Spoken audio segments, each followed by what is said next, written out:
Lo que voy a decir hoy no está máximamente en el libro de Cicerón, pero son cosas necesarias para poder entender y entrar en el libro de Cicerón. Así que yo voy a hablar de algunas cositas que nos van a poner en el camino de estudiar el libro de los deberes, que pudiéramos llamarlo un libro de moral. Todo el mundo entiende la palabra moral, aunque yo voy a explicar algo de lo que quiere decir moral. Así que nosotros hemos incluido en las humanidades, en Roma, estudiar un libro de moral, que es al mismo tiempo un libro romano, porque estamos estudiando la civilización romana. Pero yo quiero explicar por qué es necesario hablar de moral. Nosotros nos hemos pasado una introducción larga de este curso hablando del ser humano, porque los romanos también eran seres humanos, y entonces para entender a los romanos es bueno que entendamos en general a los seres humanos, y alguna cosa había que decir de los seres humanos. Y yo creo que ustedes habrán sacado ya en la práctica de lo que yo he dicho que son los seres humanos, que los seres humanos tienen 3 funciones mentales superiores, que en cierta forma está dicho con un lenguaje que es parcialmente mítico, que todas las personas tienen alma, porque con la palabra alma nosotros estamos queriendo significar las cosas que son superiores en el hombre, y esas 3 cosas superiores en el hombre son las que están escritas en la pizarra. Una cosa es el conocimiento del hombre, muy diferente del conocimiento de los animales. Otra cosa que el hombre tiene, muy superior a lo que pueden hacer los humanos, los animales no humanos, es decidirse. El animal más bien se ve arrastrado a seguir sus instintos. Y nosotros como animales también nos arrastramos, pero tenemos una capacidad definitivamente diferente, que es la de decidirnos por una cosa que ordinariamente llamamos por un término no tan exacto, que se llama la voluntad. Y por fin hay otra función superior, que es el sentir o gozar. Yo diría que incluso una cosa tan importante como es el placer sexual, en el animal, el placer sexual o la función sexual, el animal se somete a la presión sexual para descargarse. No es propiamente por un verdadero sentido, sentir, gozar, es una cosa propiamente del hombre, o por lo menos está a un nivel tan superior que nosotros podemos decir que es una función superior mental. Bien, esto es lo que Sócrates, por ejemplo, llamaba el alma, y por eso nosotros no podemos despreciar la palabra alma, aunque la palabra alma actualmente la tengamos que considerar como algo metafórico, no como una cosa que realmente existe, como lo creyó Descartes, que decía que había una res cogitans, es decir, una cosa pensante que era diferente de una cosa que tiene extensión, una res extensa. Él se creía que el alma era otra cosa diferente del cuerpo. Nosotros podemos decir que el alma lo que es una función mental superior del cuerpo humano. Bien, pero entonces estas cosas especiales del hombre las tenemos que explicar filosóficamente, y hubo un gran filósofo que fue el primero que escribió un libro para explicar cada una de ellas. Claro que antes que él se habían dado nociones aquí y allá por otros filósofos, pero el primero que hizo un libro que se llamaba Lógica fue Aristóteles. Y el primero que hizo un libro que se llamaba Ética fue Aristóteles. Y el primero que hizo un libro que trataba de estética, aunque se llamaba Poética, fue Aristóteles. Elementos habían venido antes, pero él fue el primero que los dijo. Y en esto influyó muchísimo en la educación, porque entonces ya tenemos un modo de precisar los pensamientos de los filósofos, y lo que hace la gente es apartarse o unirse a Aristóteles, ¿verdad? Aunque esto a veces se dice de Platón, pero les voy a decir un secreto que todavía no se conoce mucho. Platón usó excelentemente y deliciosamente el pensamiento metafórico, por lo cual lo que dice no es verdad con las palabras que dice. Como por ejemplo, Platón nos dice que el alma existía antes que el cuerpo y estaba en el cielo, y que entonces sí conocíamos la verdad, y porque ahora estamos en el cuerpo ya no podemos conocer de verdad. Linda metáfora. Pero el cielo es una cosa que ya sabemos que en el sentido en que lo decimos no existe. Y otras muchísimas otras cosas en la forma en que las decimos, que son lugares, por ejemplo, no existen. Que tienen un significado, pero que ese significado no es el que corresponde a las palabras. Así que yo creo que Aristóteles, que era mucho más modesto en el uso de las metáforas, le dio más al clavo. Pero yo no pertenezco a la tradición más aceptada, que incluso actualmente es la platónica. Bueno, ahora sin embargo, nosotros tenemos que casi todas las universidades le proponen a los estudiantes de nuevo ingreso que se estudie lógica, que se estudie ética y que se estudie estética. Nuestra universidad no hace obligatoria la lógica. Yo lo considero un defecto de nuestra universidad. Toda persona debería tener un curso de lógica, pero nosotros tenemos un curso de lógica y lo podemos dar y lo podemos coger. Nuestra universidad, yo creo que casi sí prescribe que todo el mundo coja algo de ética. En principio, esta clase sobre Roma, que da algo de ética porque da el libro de Cicerón, lo debían coger todos los estudiantes. Tenemos que decir que ahora se ha infringido esta norma y se ha aceptado que algunos alumnos no tengan que coger los cursos de humanidades, y por lo tanto a lo mejor no cogen ética, aunque en algunas facultades, en algunos departamentos se da ética. Por cierto, nosotros por ejemplo en el curso de humanidades tenemos un curso de ética que no se da muchas veces acá. Y luego la estética, pues la estudiamos en la literatura, estudiamos estética aplicada, pero casi nadie en el bachillerato coge un curso de estética. Son pequeños defectos de nuestra universidad, como de muchas universidades.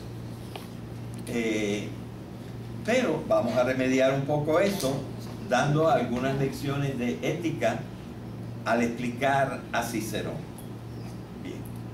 Así que ya ven ustedes que la ética es un buen componente de nuestro conocimiento general, de lo que se pudiera llamar el currículo general que todo el mundo debiera seguir. Y lo estamos siguiendo un poco aquí gracias a Dios que precisamente Cicerón tiene muchas cosas en las cuales se basa en Aristóteles, cosa que para nosotros es muy favorable, porque yo creo que la norma para una buena ética es la ética de Aristóteles. Esta opinión mía no es el del 100% de los profesores.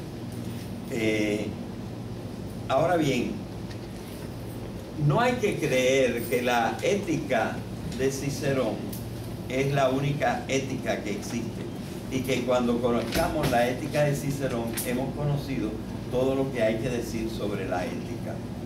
Lo que yo quiero decir antes de empezar con la ética de Cicerón es que en la humanidad ha habido más o menos, porque la división se puede hacer en una forma u otra, ha habido como 10 maneras de pensar sobre la ética.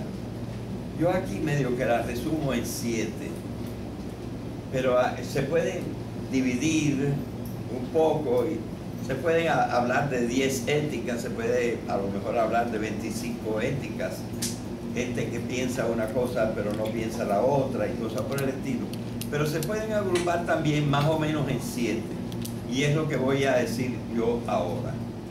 Precisamente vamos a empezar por las que no son las de Cicerón, pero que son muy frecuentes. Una forma muy frecuente de pensar de la ética es lo que se llama la costumbre.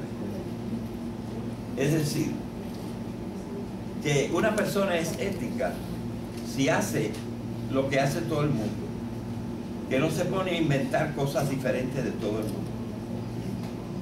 Así que nosotros somos éticos si hacemos como los demás hacen, porque tenemos la suposición de que en general pues la mayor parte de la gente trata de ser correcto, y entonces nosotros podemos aprender de los demás y hacemos las cosas como los demás hacen. Si salen a la calle vestidos con camisa y pantalón, o con algo que sustituya la camisa y el pantalón, como una bata, bueno, está haciendo como todo el mundo, y esto es aceptable, ¿verdad? Una cosa es diferente en la playa, porque si tu mamá te pregunta aquí en Puerto Rico, ¿vas a la playa? ¿Te llevas el traje de baño? Lo que nosotros pensamos es, mi mamá ya está, todo el mundo lleva un traje de baño al mar. Pero si yo fui con mi mamá y estoy en la Riviera Francesa y digo voy a la playa y ella me pregunta, ¿te llevas el traje de baño? La pregunta es significativa porque me está preguntando, ¿vas a obrar como los puertorriqueños en Puerto Rico o como los puertorriqueños en Francia, que hacen como los franceses, que van y se bañan desnudos y no tienen ningún inconveniente en bañarse desnudo y nadie va a ponerse a decir, pero mira aquel que está desnudo? O sea, la costumbre es el principio que mucha gente toma como para la regla de su propia conducta. Esto evidentemente tiene algunas ventajas, pero realmente la costumbre como criterio de la acción moral pues no es completamente conveniente, y menos en un mundo de globalización como el que tenemos ahora, en que estamos tan próximos los unos a los otros, que en realidad nos podemos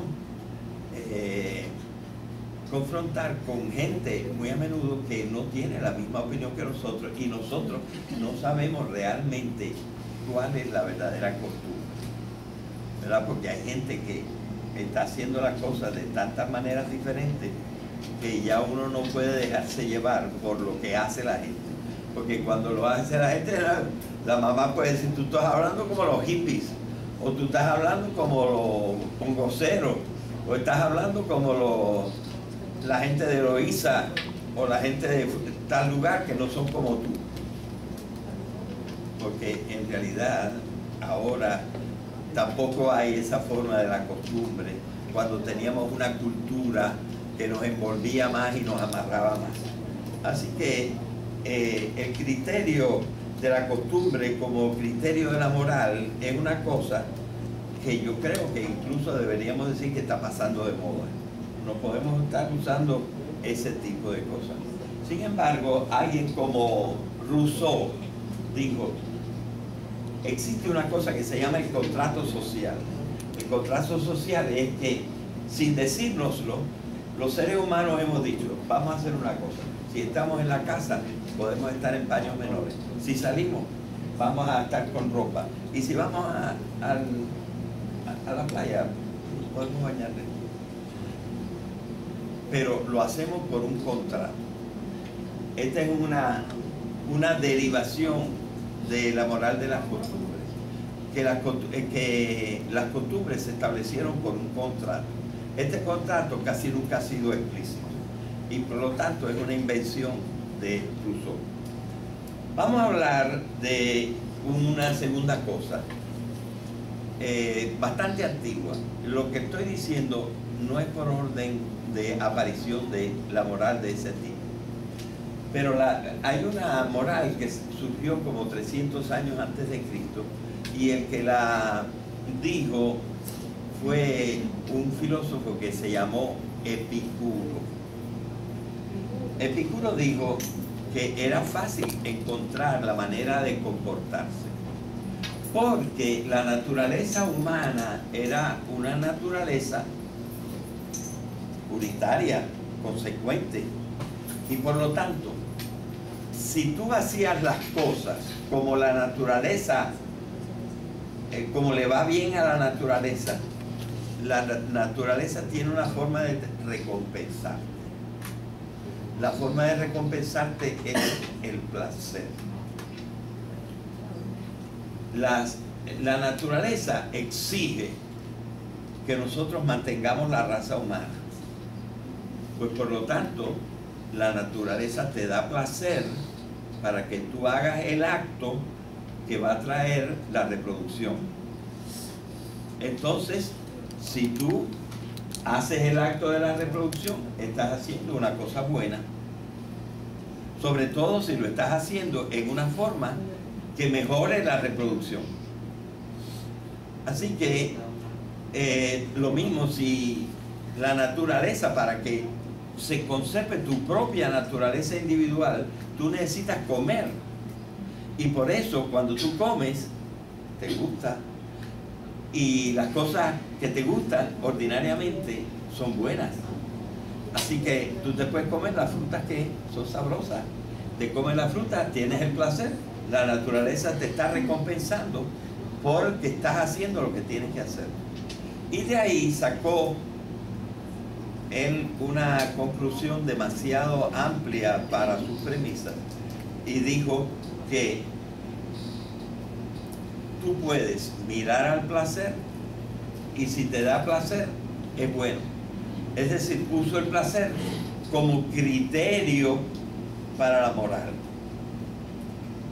Bueno, sobre todo les quiero adelantar que Cicerón odia a Epicuro y le tira con todas las de la ley a Epicuro.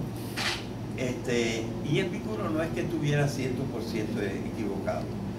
Yo creo que estaba como 60% equivocado. Pero evidentemente que el placer sí es una regla así como thumb's rule, ¿verdad? Pero no es una regla suficientemente buena porque hay muchos placeres que nos echan a perder. De manera que a lo mejor alguna gente encuentra placer en la droga, pero la droga te acaba con el cuerpo, entonces no te sirve para la naturaleza y cosas así. De manera que propiamente como un sistema general de moral, el epicureísmo parece que no da verdaderamente pie con bola. Y esto es lo que más odia Cícero. Una tercera moral, fíjense cómo estoy corriendo. Una tercera moral, al contrario, no apareció 3 siglos antes de Cristo. Realmente se hizo más consistente en el siglo XIX, es decir, solamente hace siglo y medio. Esta moral nosotros la ligamos en su forma más estricta con esta persona, Nietzsche, nombre difícil de escribir porque tiene 5 consonantes seguidas, T, Z, S, C y H, ¿verdad? Entonces es difícil de escribir y saber el orden en que está. Nietzsche, que fue un hombre genial, sin embargo, digo, ¿qué es el hombre? Pues el hombre es un ser libre. Entonces, ¿cómo es libre el hombre? Bueno, pues la libertad es acá, ¿verdad? En la cuestión de la decisión, de la voluntad. Si tu voluntad es lo más fuerte que tú tienes, que tienes poder para hacer lo que te dé la gana, entonces tú eres un hombre que vale. Y si no, eres un hombrecito. Y los hombrecitos son despreciables. El hombre es el único animal capaz de decidir. Si tú haces decisiones que son tuyas y no decisiones de tu papá o del policía o de quién sabe quién, de la sociedad, de la cultura, al diablo con todo ello. La decisión tiene que ser tuya. Tú eres el que tienes que ser libre. Y tú eres libre si haces lo que tú, individuo, quieres. Y por eso Nietzsche decía, la mejor cultura que hay es la alemana. Y esa cultura alemana es un desastre. Hay que botarla para la basura y reemplazarla por la voluntad de poder tuya. Y cada uno tiene que hacer lo que sí quiere hacer, y poco a poco así irá existiendo una cosa que podemos llamar el ultra hombre. Y eso es lo que hay que ser. Uno no puede ser un guiñapo, y cualquiera que hace lo que otro está determinando no es un verdadero hombre. Así que tú haces lo que tú quieres.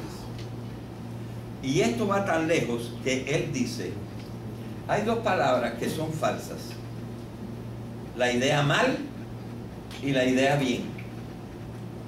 Tenemos que ir más allá del bien y del mal.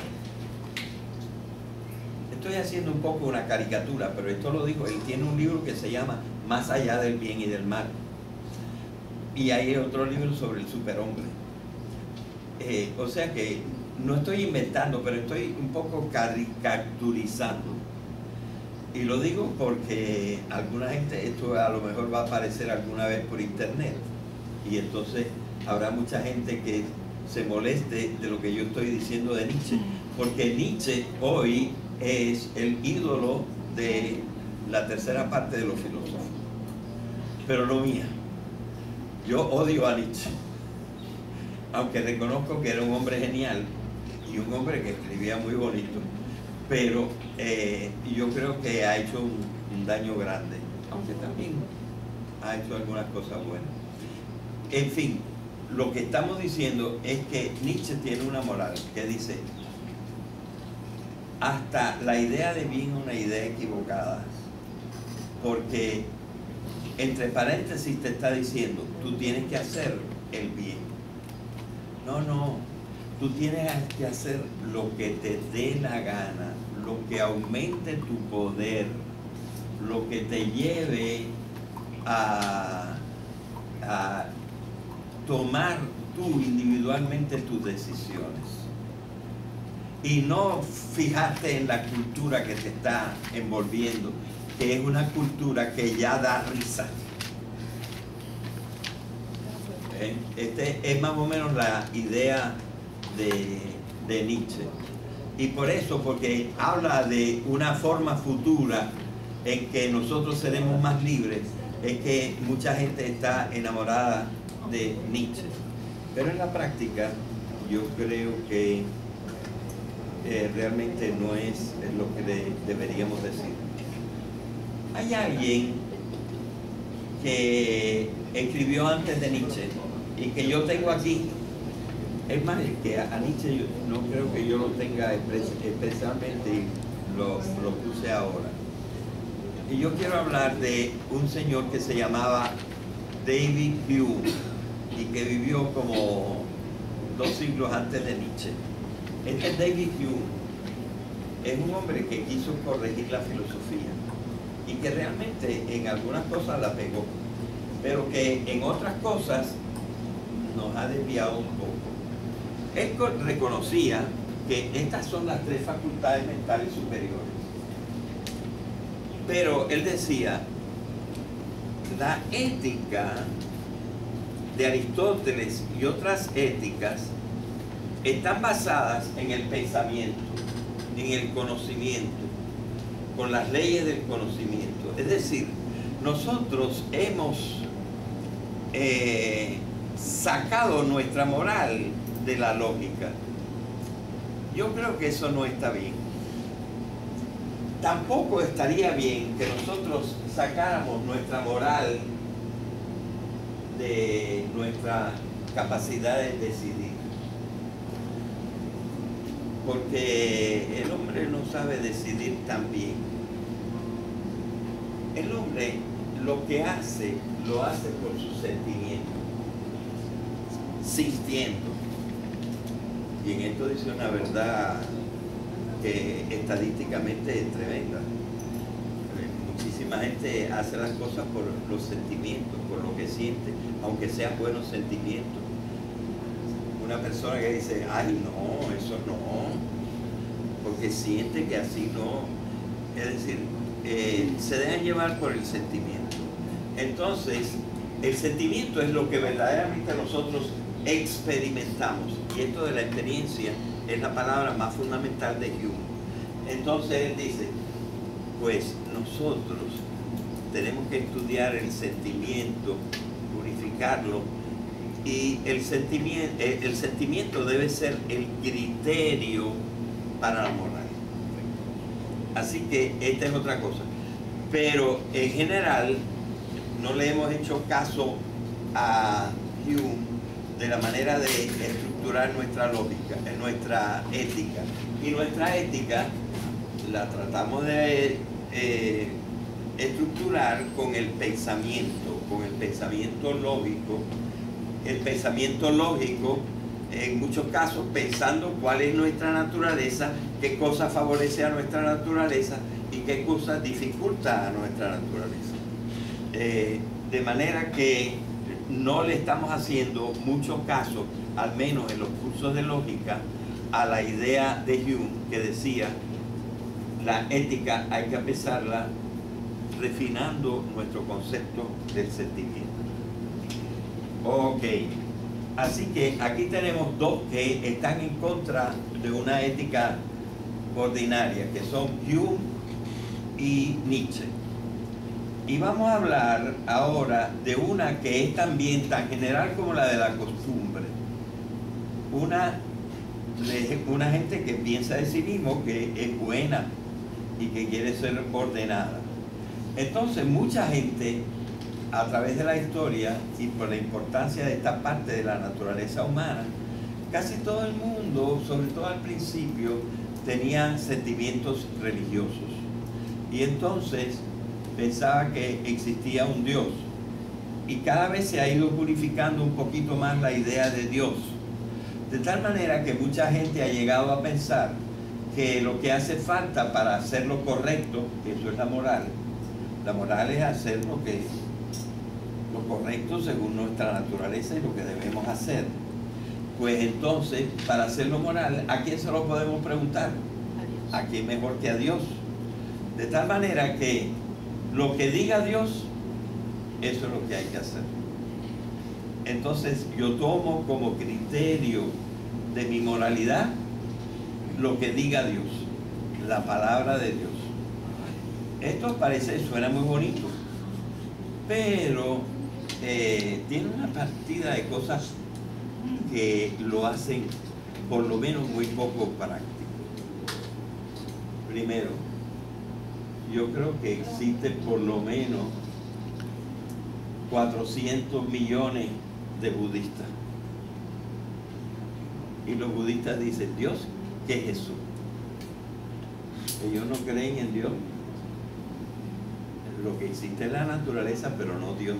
Y la naturaleza no es divina. Tiene cosas mejores, pero no es divina.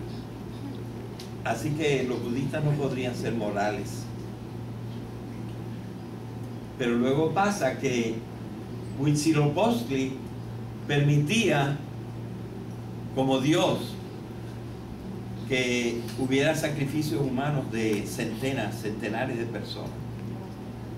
Pero eso otras religiones, otros dioses no lo permiten. Y Changó tenía otras prescripciones para los seres humanos. De tal manera que nosotros tendríamos entonces que la humanidad no podría ser algo que se rigiera, porque nosotros tenemos una sola naturaleza, que es la naturaleza animal, pero glorificada con las funciones mentales superiores. Y entonces nosotros podríamos tener, deberíamos tener una manera común de obrar, pero si los dioses nos van a estar diciendo cosas diferentes, entonces nosotros no podemos saber. Y además, en el mismo cristianismo, las cosas han ido cambiando en las mismas cosas. En algunos casos, pues uno nada más se podía casar una vez y ahora nosotros estamos pensando que hasta el divorcio, bueno, ahora mismo dicen, el Papa está diciendo, bueno, se cometieron un error, pero déjalos que comulguen. Las cosas van cambiando, de tal manera que esa idea de que Dios ha dicho una cosa y que es por ahí, hay sobre todo que eso está en la Biblia, como se dice mucho dentro de la religión cristiana. Pero oye, las cosas que Dios ha prescrito en algunas circunstancias, mejor no decirlo, porque ese Dios a veces ha dicho, extermina a tal pueblo, extermina a los amalecitas, extermina a tal raza. Eso lo ha dicho Dios en la Biblia, y eso es lo que tenemos que hacer. Entonces no está claro lo que Dios ha dicho, de manera que nosotros podemos decir que cuando nosotros vamos a ver en la práctica, hay como 7 u 8 razones por las cuales no es práctico ni general decir que tenemos que decir como Dios dice. Y después de todo, no hay manera de probarle a todo el mundo que la Biblia tenía razón. Así que entonces nosotros estamos dejando que la gente haga las cosas diferentemente, porque la Biblia no es una autoridad suficientemente general para todos los seres humanos. Bien, de manera que ya vemos que aunque esto es una cosa bonita y como thumb through, ¿verdad?, pudiera ser efectivo, bueno, las cosas que nosotros hemos conservado de la Biblia son las buenas, están los mandamientos dicen una cosa bastante bien, ¿verdad? Es práctico seguir esto, pero no es una manera que pudiera ser bastante estricta como para dar unos criterios totalmente racionales. Bueno, aquí encontré también que sí, que yo tenía lo de Nietzsche como diferente de lo de Hume, pero ya expliqué los dos. Los dos se parecen en algo, ¿verdad?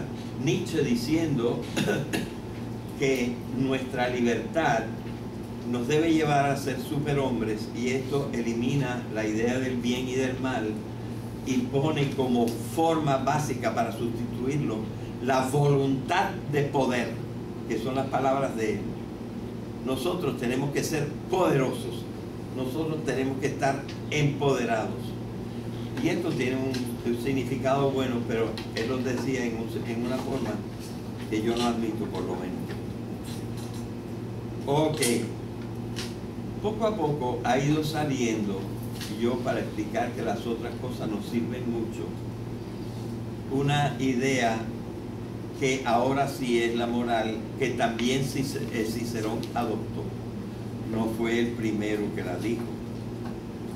Yo creo que el primero que la dijo verdaderamente, totalmente y bien organizado, fue Aristóteles, que escribió un libro de ética. Entonces, ¿en qué se basa él? Él dice, ¿qué es lo que tenemos que hacer? Pues tenemos que hacer una cosa que nos haga ser los hombres que la naturaleza nuestra nos impone que seamos. Es decir, por ejemplo, nosotros no estamos hechos para volar. Si queremos volar, tenemos que hacer aviones o tenemos que hacer algunas alas portátiles o algo, pero nosotros no estamos hechos para volar. Es decir, nosotros estamos hechos para hacer unas cosas y las otras las tenemos que buscar una forma en que nuestra naturaleza nos lo permita. Pero nuestra naturaleza es la que nos obliga a hacer ciertas cosas. Por ejemplo, la mayor parte de la gente ha reconocido que es más práctico para que la gente pueda tener sus hijos, y lo más práctico es que haya una idea de que algunos hombres se junten con algunas mujeres o un hombre con una mujer, ¿verdad? Pero no un hombre con cualquier mujer en cualquier tiempo, porque las reglas de nuestra naturaleza nos obligan a ciertas cosas. Es decir, la naturaleza es la que tenemos que estudiar, porque la naturaleza nos va a decir cómo somos nosotros, y si nosotros queremos ser nosotros, lo que tenemos que fijarnos es en nuestra naturaleza. Bueno, en la filosofía, no en la práctica, pero en la filosofía, esta es la forma de moral o la forma de ética que más ha engranado. Y hubo un tiempo que yo diría que por lo menos el 85% de los filósofos estaba de acuerdo que esta era la manera de hacerlo. Yo no sé si ahora llegamos al 50%. Es decir, se ha deteriorado un poco la idea de que esta es la moral verdadera. Mucha gente cree en la de Nietzsche, otra gente cree en la de Epicuro, otra gente que no ha estudiado para nada cree en la de la costumbre, lo que hagan los demás, eso es lo que yo voy a hacer. Pero los que piensan más, ordinariamente, en un tiempo hasta el 80% yo diría, o quizá más, creía que no, que es la naturaleza. Nosotros lo que tenemos que estudiar es cómo es la naturaleza humana. La naturaleza humana tiene tres funciones mentales superiores. Si nosotros destruimos estas tres funciones superiores, nos echamos a perder. Y peor, si destruimos las otras partes de la naturaleza humana, como destruir nuestro cuerpo. Y esa sería la razón, por ejemplo, para ciertas drogas, no tomarlas, porque las destruyen nuestro cuerpo. O no tomarlas en ciertas proporciones, como el alcohol o cosas por el estilo, porque nos echan a perder. Es decir, nosotros tenemos que mantenernos y mantener nuestra naturaleza, tanto en lo elemental, que es lo que concierne nuestro cuerpo, como en lo que concierne, en lo superior, que concierne nuestras funciones mentales superiores. Así que la regla es la naturaleza. Y entonces lo que tiene que estudiar la moral o la ética es cuál es verdaderamente la naturaleza humana, en qué se distingue el hombre de los animales, en qué se distingue el hombre, qué es lo que hace al hombre hombre verdaderamente, qué es lo esencial en el hombre. Pues que tenga cuerpo y que pueda realizar las funciones mentales superiores. Y esto es lo que va a dar las líneas generales por donde nosotros debemos llevar nuestra moral, ¿verdad? Así que esto, como ven, va a ser también la base de muchas morales. De la moral se empezó a hablar desde el tiempo de los sofistas. Es decir, los primeros filósofos hablaban de la naturaleza, pero no de la naturaleza humana, sino de la naturaleza física. Los que empezaron a hablar de la naturaleza humana fueron los sofistas. El último sofista fue Sócrates, y Sócrates habló mucho de moral. Y nosotros, él es el fundador de la moral en cierto sentido, pero como Sócrates no escribió nada, él estaba en contra de la escritura, porque decía que a los libros no se les podía responder. Pues entonces él no llegó a escribir un libro de moral, aunque nos dejó algunos principios muy buenos de moral, que los recogió Platón y que los recogió Aristóteles. Platón se dispuso mayormente a repetir lo que decía Sócrates, porque espiritualmente Platón estaba enamorado de Sócrates. Y sobre todo al principio, lo único que decía es lo que decía Sócrates. Cuando Sócrates desapareció y ya él había dicho todo lo que le había oído a Sócrates, se le presentaron otros problemas y empezó a hablar de otras cosas, pero siempre tratando de estar más o menos conciliado con Sócrates. El que sí sistematizó esto de estudiar la naturaleza fue fue Aristóteles. Y entonces Aristóteles fue el primero que fundó la ética y escribió un libro de ética. Es más, no escribió un libro de ética, escribió un libro de ética dedicado a su papá, escribió otro libro de ética dedicado a su hijo, y dedicó otro libro más, no sé exactamente a quién se lo dedicó, pero tiene 3 libros de moral, y realmente desde él la tradición como que se ha enderezado por ese lado, y por mucho tiempo fue la moral que todo el mundo aceptaba entre los filósofos.